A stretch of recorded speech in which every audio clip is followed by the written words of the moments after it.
way aqoontaada wasiirka arrimaha dibadda aad soo noqotay warqadda wasaaradda ay u qortay C6 plus kooxda la isku yiraahdo ee wadamada iyo ururada caalamiga ku jiraan maxaa kaaga muuqda ma tilaabo sax oo fiican aad u aragtaa mise arrin qariska tuuran ma Ahmed warqaddu ceeb weeye waxay muujinaysaa dayacayna haysta protocol ahaan waa u khaldan tahay macna ahaanna waa u khaldan tahay protocol ahaan waa u khaldan tahay oo wasiirka arrimaha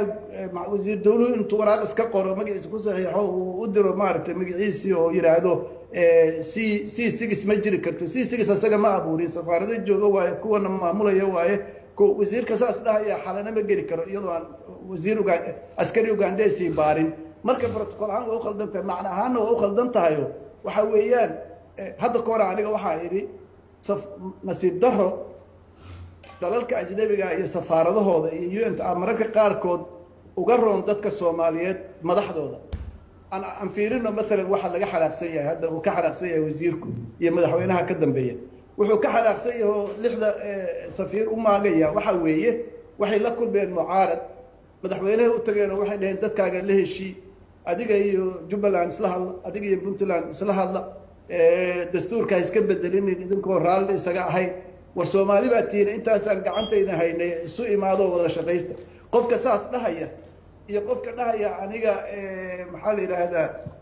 ama colaad ka abuuraya Jubbaland ama dhahaya Puntland lama hadlayo Somaliland iskaba dhaafo waa ka maqanto in la hadlay ahay ama mucaarad guda jooga lama hadlayo ama dadkayga lama hadlayo isagoo oo aan awood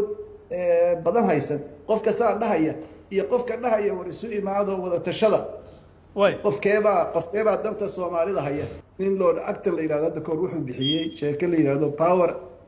corrupts and absolute power tends to corrupt and absolute power corrupts absolutely hatta qofku haduu yahay wali yahay awood marka la siiyo la yiraahdo adaa wax kasta sidoo isu maleynaya marka adduunka casriga dawladnimadii saysan qof uu san ula baxsan wayna soo tijaabiyeen dadka dawladnimada casriga bilaabay Yurub iyo meelahaas